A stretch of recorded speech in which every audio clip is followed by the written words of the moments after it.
This vision is and the responsibility to ensure that progress is inclusive, sustainable, and rooted in our rich cultural heritage.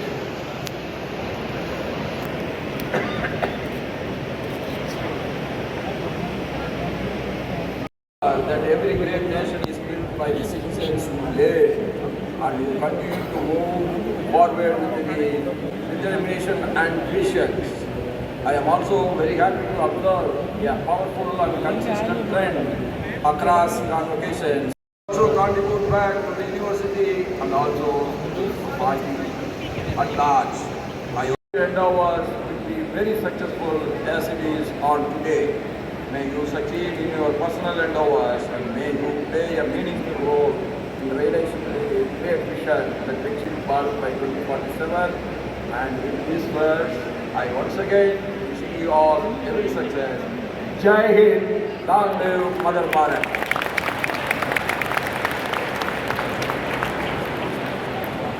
Thank you so much, sir, for your deeply insightful and inspiring address. Thank you, sir. We now move forward to a moment of great pride and distinction, the conferment of degrees. Today, we are deeply honored to recognize three extraordinary personalities guiding lights of spiritual wisdom and selfless service who embody excellence, purpose, and inspiration. The first honorary doctorate degree is being awarded to His Holiness Param Pujya Swami Chidanand Saraswati Ji Maharaj, President of Parmarth Niketan. I would request the Honorable Vice President of India, along with the dignitaries on the dais, to kindly confer the honorary doctorate to His Holiness Swami Chidanand Ji Maharaj.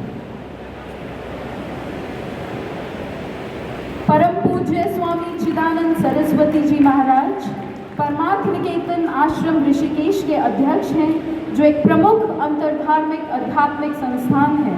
Way global interfaith wash alliance के सह संस्थापक एवं सह अध्यक्ष भी हैं, जिसकी शुरुआत यूनिसेफ मुख्यालय में हुई और जो जल, स्वच्छता व स्वास्थ्य हेतु वैश्विक पहल है। वे गंगा एक्शन परिवार के संस्थापक हैं, जो गंगा संरक्षण के लिए कार्यरत है। साथ ही डिवाइन शक्ति फाउंडेशन और इंटरफेथ ह्यूमैनिटेरियन नेटवर्क के माध्यम से शिक्षा, महिला सशक्तिकरण, स्वास्थ्य व सेवा कार्यों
Thank you, sir. Hari Singh Rawat ji, प्रतिष्ठित धर्म गुरु, ज्योतिषाचार्य, लेखक एवं प्रसिद्ध टीवी डिबेटर। वे महर्षि पराशर ज्योतिष विद्यालय के निदेशक भी हैं। 15 से अधिक पुस्तकों के लेखक और ज्योतिष आज तक के पूर्व संपादक रह चुके हैं। 12,000 टीवी शो एवं डिबेट्स, 6,000 से ज़्यादा यूट्यूब वीडियो, लाखों लोगों को ज्योतिष ज्ञान पहुंचाया है हरि सिंह रावत जी ने। मैं ज्योतिषाचार्य आशा त्यागी मेरठ से हूँ। आईएमटी में मैं यहाँ पर ज्योतिष डिपार्टमेंट में डीन हूँ और यहाँ पर पहली पुस्तक मेरी भारतीय ज्योतिष और पंचांग, जो मैंने और नरेश शर्मा जी ने मिलकर लिखी है, और ये दूसरी पुस्तक है हमारी कालचक्र और ज्योतिष। जब भी हम ज्योतिष की बात करते हैं तो सबसे पहले हमें पंचांग की जरूरत पड़ती है। पंचांग मतलब 5 तत्व, कौन से? तिथि, वार, नक्षत्र, तो सबसे पहले हम नक्षत्र के बारे में डिटेल में जब जानेंगे तभी हम ज्योतिष की तरफ बढ़ेंगे। इसमें हमने डिटेल में लिखने की कोशिश की है कि यदि आप नॉन एस्ट्रोलॉजिकल बैकग्राउंड से भी हैं तो आप इसको पढ़ने के बाद अपने नक्षत्र तिथि के बारे में खुद ब खुद प्रिडिक्ट कर सकते हैं। तो हमने बहुत ही सरल भाषा का उपयोग किया है।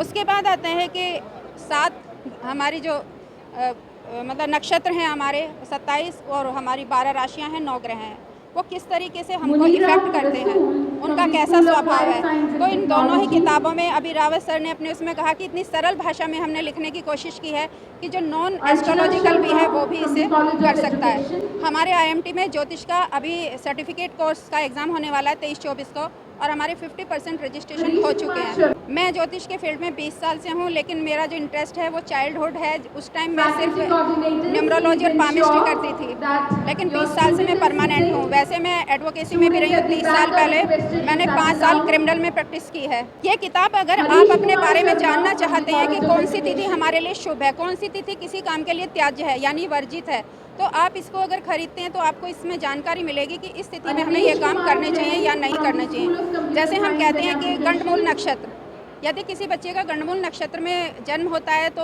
आपने सुना होगा दादी नानी कहती थी पिता को मुंह नहीं देखना चाहिए। तो कौन कौन से नक्षत्र ऐसे होते हैं कि जिनमें गंडमूल नक्षत्र का विचार किया जाता है, आप इसे पढ़ के आसानी से लगा सकते हैं। घर में कोई भी शुभ कार्य होता है तो हमें पता है कौन सी तिथि में करना चाहिए, कौन सी में नहीं करना चाहिए।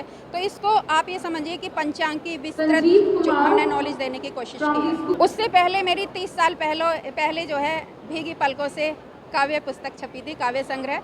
मुझे लिखने का भी बहुत शौक है और अब बहुत जल्दी मेरी गज़ल संग्रह भी आने वाला है। तो मुझे पोइट्री लिखने का भी शौक है। TV चैनल पे, आकाशवाणी पे, मैगजीन पे और कभी सम्मेलन। मैं गुना मध्य प्रदेश से नरेश कुमार शर्मा हूँ। नेशनल फर्टिलाइजर्स लिमिटेड में मैं कार्यरत हूँ। एस्ट्रोलॉजी मेरा शौक है और इसी शौक को अपने शौक को पूरा करने के लिए मैंने इन दोनों किताबों को रचा, लिखा। उसमें मेरी सहयोगी आदरणीय दीदी आशा बहन जी हैं। आपने पूछा कि इन किताबों की क्या आवश्यकता है, इतनी सारी किताबें हैं। भारतीय ज्योतिष की मूल जो है रीढ़ है वो पंचांग है और पंचांग के द्वारा ही नो यू योर सेल्फ, आप अपने आप को स्वयं जाने, इधर उधर न भटकें। इसी ध्येय वाक्य को लेकर के हमने भारतीय ज्योतिष और पंचांग की रचना की। इसके बाद में एडवांस की तरफ थोड़ा सा बढ़ते हुए हमने कालचक्र और ज्योतिष को लिखा, जिससे आप अपने आप को थोड़ा और डीप में जानें। क्योंकि हमारे सनातन धर्म के 4 पुरुषार्थ हैं, धर्म अर्थ काम मोक्ष। जन्म कुंडली के 12 भावों में इन्हीं 4 पुरुषार्थों को समाहित किया गया है। तो 4 पुरुषार्थों से आप जान सकते हैं कि आप धर्म करने के लिए पैदा हुए हैं, अर्थ प्राप्ति के लिए आए हैं, या इस सृष्टि में लग्जरी भोगने के लिए आए, या अथवा आपकी गति जो है वो मोक्ष की तरफ जा रही है। इसके लिए हमने कालचक्र और ज्योतिष पुस्तक की रचना की। Thank you.